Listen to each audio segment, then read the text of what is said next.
Hello students, welcome back to my YouTube channel growing chemistry. तो पिछले lecture में हमने स्टार्ट किया है 10th क्लास का chapter number 1, that is chemical reactions and equations. तो हमने पिछले लेक्चर में law of conservation of mass तक यानी कि बैलेंसिंग ऑफ केमिकल इक्वेशन तक हमने पढ़ लिया था। आज के लेक्चर में हम बात करेंगे टाइप्स ऑफ केमिकल रिएक्शंस की। सबसे पहले हम बात करेंगे कॉम्बिनेशंस रिएक्शन की। कॉम्बिनेशन रिएक्शंस बेटा वो रिएक्शंस होती है जिसमें दो या दो से ज़्यादा रिएक्टेंट आपस में कंबाइन करके सिंगल प्रोडक्ट बनाते हैं। तो हम इसमें लिखेंगे the reaction in which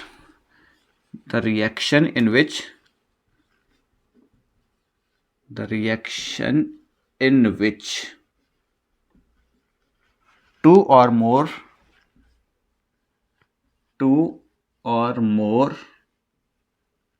reactant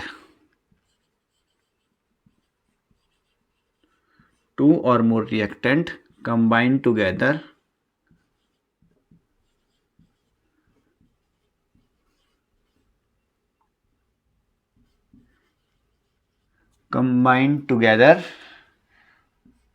to form a single product।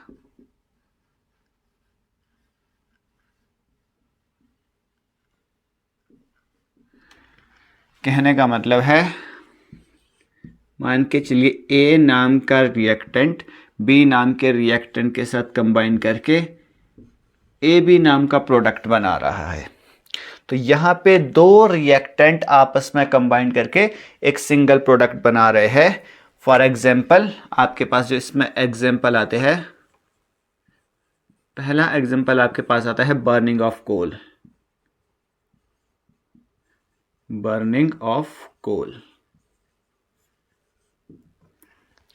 आप इसमें देखेंगे कार्बन ऑक्सीजन के मॉलिक्यूल के साथ कंबाइन करके CO2 गैस फॉर्म कर रहा है। वहीं पे अगर हम इसकी फिजिकल स्टेट की बात करें तो कार्बन सॉलिड फॉर्म में हमें मिलता है और ऑक्सीजन हमें गैसियस फॉर्म में मिलता है। वहीं जो CO2 है ये गैस बन के बाहर निकल जाता है। और दूसरा एग्जांपल हमारे पास है formation of water.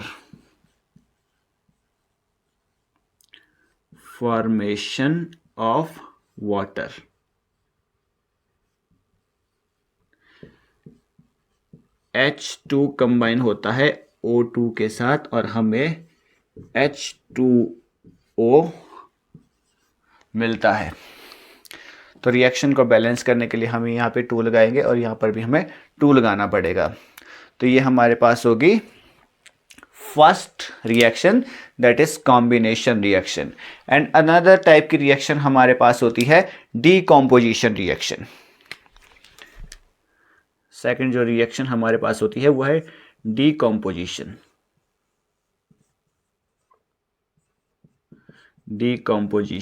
Reaction.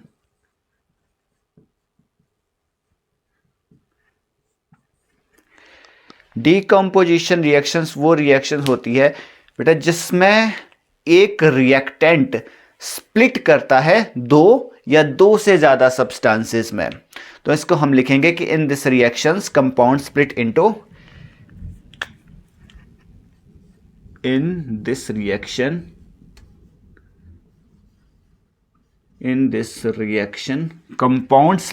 Into compound splits into two or more products या सब्सटेंसेस।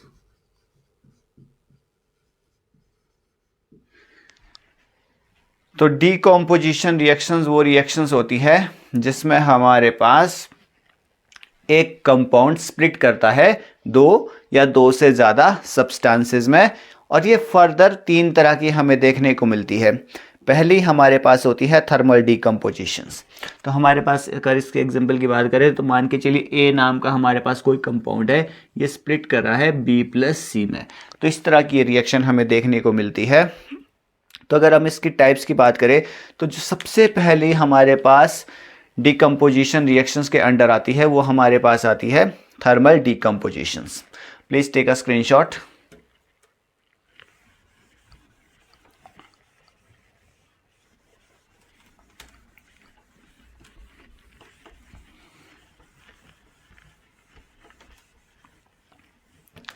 सो 2.1 हमारे पास आएगी थर्मल डिकम्पोजिशन।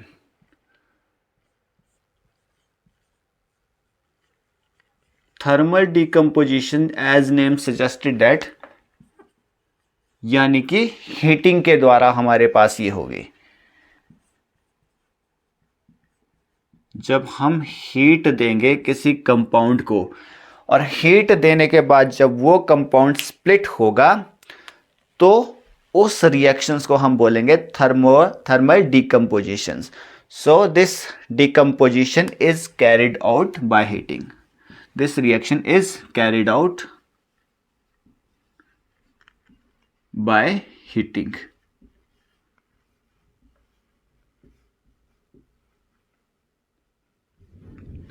फॉर एग्जाम्पल हमारे पास है CaCO3 calcium carbonate.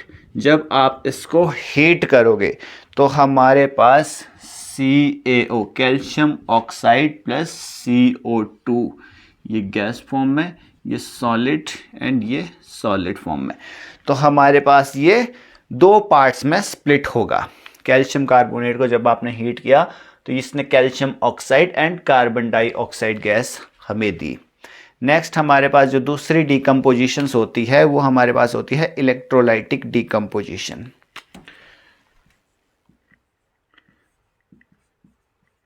Electrolytic decomposition, ये इलेक्ट्रोलाइटिक डिकम्पोजिशन ऐसी रिएक्शंस होती है जो बाय पासिंग इलेक्ट्रिसिटी हो। जब आप किसी रिएक्शन से इलेक्ट्रिसिटी, हाई अमाउंट में इलेक्ट्रिसिटी पास करोगे तब जो रिएक्शंस आपको देखने को मिलेगी वो हम आपके पास इलेक्ट्रोलाइटिक डिकम्पोजिशन होगी। So this reaction is carried out, this reaction is carried out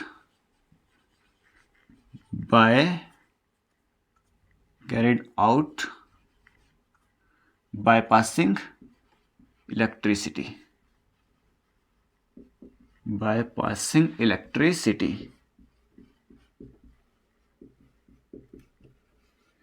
जब आप हाई अमाउंट ऑफ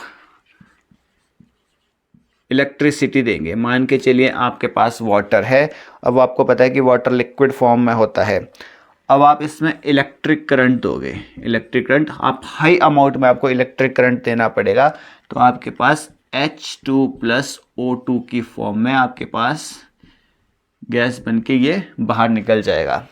तो ये सब्सटेंस, ये कंपाउंड आपके पास hydrogen gas and oxygen gas में स्प्लिट हुआ। तो इस तरह की रिएक्शंस को हम कहेंगे इलेक्ट्रोलाइटिक डिकम्पोजिशन रिएक्शन। नेक्स्ट जो रिएक्शन हमारे पास आती है वो आती है photolytic decomposition reaction. So next is photolytic decomposition.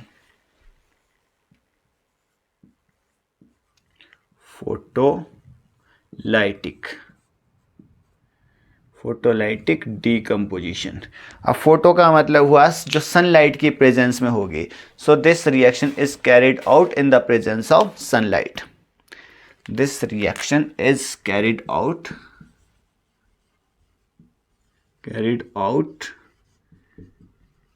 in the presence of sunlight। जो सनलाइट की प्रेजेंस में आपके पास रिएक्शन होगी, फॉर एग्जांपल AgCl, ये सॉलिड फॉर्म में है, ये आपके पास टूटेगा Ag प्लस Cl2, ये आपके पास इस फॉर्म में टूटेगा, ये आपके पास क्लोरीन सॉलिड फॉर्म में, ये आपके पास सॉलिड। अब ये रिएक्शन किसकी प्रेजेंस में हुई है? सनलाइट की प्रेजेंस में। बेटे यहां पे ध्यान रखने वाली बात है कि ये जो रिएक्शंस होती है, सो ये रिएक्शन यूज की जाती है ब्लैक एंड वाइट फोटोग्राफी में. So this reaction is used in black and white photography.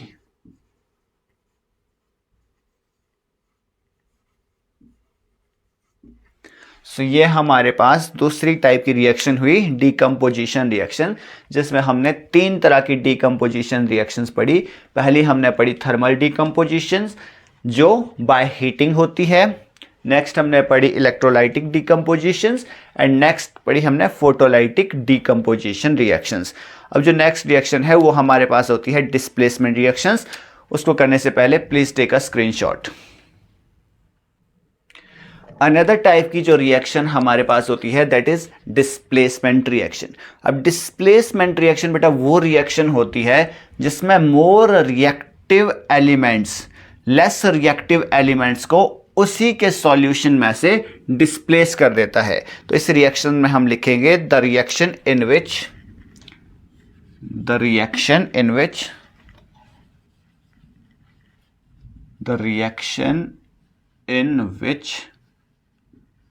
more reactive element displace less reactive element from its solution.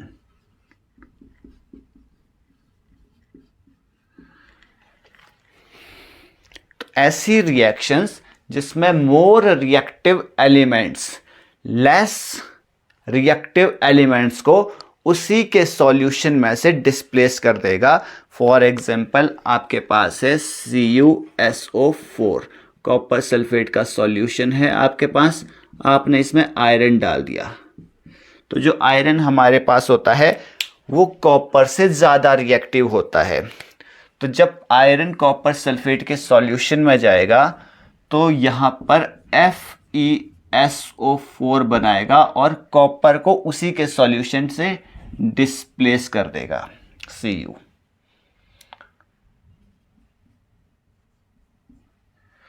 तो ये इस तरह की जो भी रिएक्शंस होती है, या कॉपर सल्फेट के सॉल्यूशन में आप जिंक को डाल दो तो जिंक सल्फेट बनाएगा. यहाँ पे अगर आयरन की जगह जिंक होगा तो फॉर एग्जांपल जैसे यहाँ पे जिंक है तो ये आपके पास जिंक सल्फेट बना देगा और कॉपर को उसी के सॉल्यूशंस में से डिस्प्लेस कर देगा.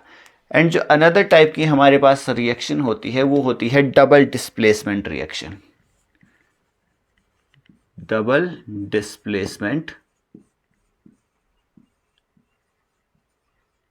Displacement reaction.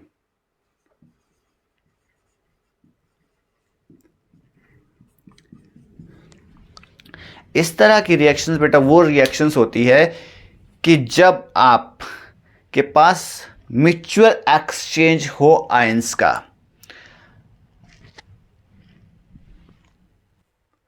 So, in this reaction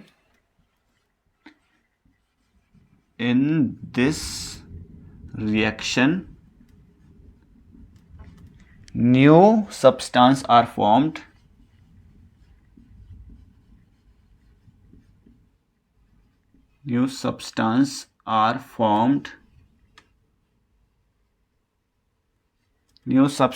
formed by mutual exchange of ions.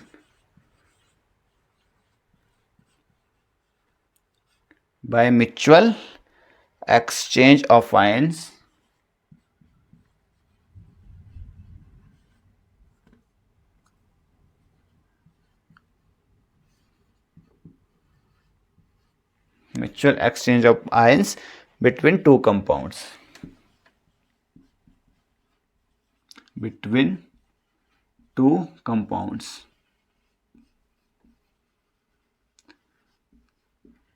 मतलब हम इसमें कह सकते हैं कि दो कंपाउंड्स के बीच में आयंस का एक्सचेंज म्यूचुअल एक्सचेंज जब होता है तो इस तरह की रिएक्शंस को हम कहते हैं डबल डिस्प्लेसमेंट रिएक्शंस।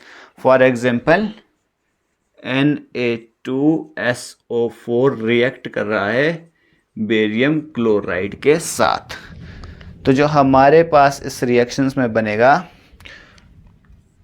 तो NaCl प्लस BaSO4।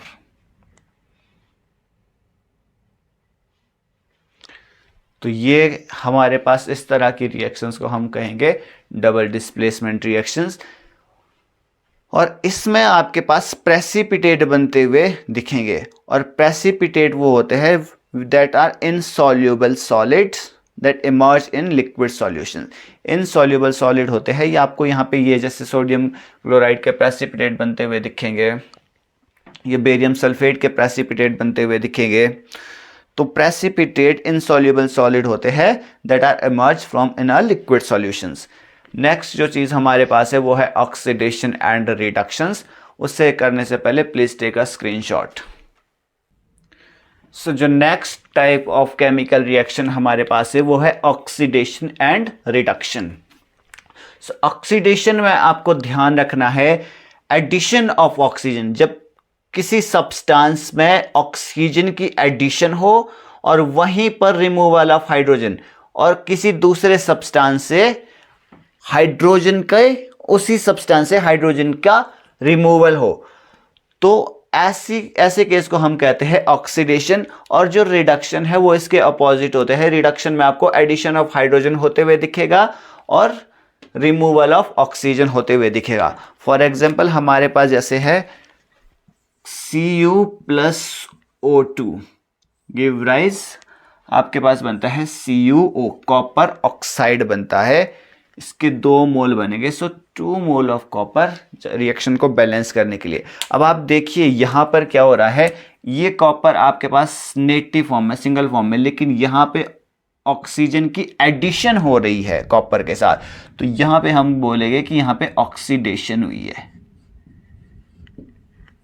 कभी कभी क्या होता है हमारे पास ऐसी रिएक्शंस आ जाती है कि जिसमें ऑक्सीजन का रिमूवल भी होता है, हाइड्रोजन का एडिशन भी होता है, या ऑक्सीजन का एडिशन होता है और हाइड्रोजन का रिमूवल होता है। तो ऐसी रिएक्शन जिसमें ऑक्सीडेशन और रिडक्शन दोनों एक साथ हो, उन रिएक्शंस को हम कहेंगे redox reaction. For example this is CuO plus H2, CuO plus H2 जब कॉपर ऑक्साइड हाइड्रोजन के साथ रिएक्ट करता है तो आपके पास ये बना के देगा Cu प्लस H2O। अब आप यहां पर देखिए इस इक्वेशन में, यहां पे कॉपर का ऑक्साइड है, कॉपर ऑक्साइड से ऑक्सीजन का रिमूवल हो रहा है। सो रिमूवल ऑफ ऑक्सीजन हमारे पास होता है रिडक्शन, तो यहां पे हमारे पास हुई रिडक्शन। और वहीं पर आपके पास देखिए यहां पे H2 है, हाइड्रोजन। अब हाइड्रोजन के साथ, हाइड्रोजन यहां पे अकेला है, इस हाइड्रोजन के साथ ऑक्सीजन ऐड हो गई है। सो एडिशन ऑफ ऑक्सीजन यहां पे हमारे पास हुआ ऑक्सीडेशन। अब इस एक ही इक्वेशन में ऑक्सीडेशन और रिडक्शन आपको देखने को मिली। जहां पर आपको ऑक्सीडेशन और रिडक्शन एक ही रिएक्शन में देखने को मिलती है, उस रिएक्शन को हम बोलते हैं redox reaction. It is redox reaction. Now next move to effects of oxidation in daily life. इसमें हम देखेंगे कोरोजन एंड रेंजिडिटी। उससे पहले please take a screenshot. Now move to last topic of this chapter, that is effect of oxidation in daily life। तो पहला जो effect हमें देखने को मिलता है वो हमारे पास है कोरोजन। कोरोजन होता है when a metal is exposed to substance such as moisture, air, water and acid etc. for some times। जब हम कुछ टाइम के लिए किसी मेटल को मॉइस्चर में, एयर में, वाटर में या एसिड में कुछ टाइम के लिए छोड़ देते हैं, so layer of oxide is formed which weakens the metal. So a layer of oxide is formed which weakens the metal. Hence metal said to be corrode. उसके बाहर के उस पे मेटल के ऊपर एक ऑक्साइड की लेयर जम जाती है, एक परत से जम जाती है जो मेटल को वीक करती है, और इस चीज को हम कहते हैं कोरोजन्स। तो हम कहते हैं कि भाई मेटल के ऊपर जंग लग गया है, यानी कि वो कोरोड हो गई है। फॉर एग्जांपल हमारे पास जो आता है रस्टिंग ऑफ आयरन, आपने लोहे में जंग लगते हुए देखा होगा। ब्लैक कोटिंग ऑन सिल्वर, चांदी पे आपने देखा होगा कि ब्लैक कलर की कोटिंग हो जाती है। And green coating of copper, तो जो कॉपर आपके पास है उसके ऊपर ग्रीन कलर की कोटिंग हो जाती है। एंड जो नेक्स्ट हमारे पास नेक्स्ट इफेक्ट होता है ऑक्सीडेशन का, that is rancidity. So rancidity is the oxidation of fats and oils when exposed to air. जब आप फैट्स को या ऑयल्स को एयर में एक्सपोज करते हैं तो उसकी ऑक्सीडेशन होती है। तो इस प्रोसेस को हम कहते हैं रेंजिडिटी, और रेंजिडिटी में आपको देखने को मिलता है it leads to bad smell and bad taste of food, यानी कि बहुत ही बदबूदार, मतलब खाने की जो, अगर जब खाना वगैरह ख़राब हो जाता है तो बहुत ही उससे बहुत बदबू आने लगती है और उसका जो टेस्ट है वो भी बहुत ही वाहियात हो जाता है। तो ये था हमारा पहला chapter, that is chemical reactions and equations. Video अच्छा लगे तो वीडियो को कीजिए लाइक एंड शेयर, चैनल को कीजिए सब्सक्राइब। अब हम नेक्स्ट लेक्चर में हम स्टार्ट करने वाले हैं next chapter, that is acid, base and salt. So video अच्छा लगे तो वीडियो को कीजिए like and share and channel को कीजिए सब्सक्राइब।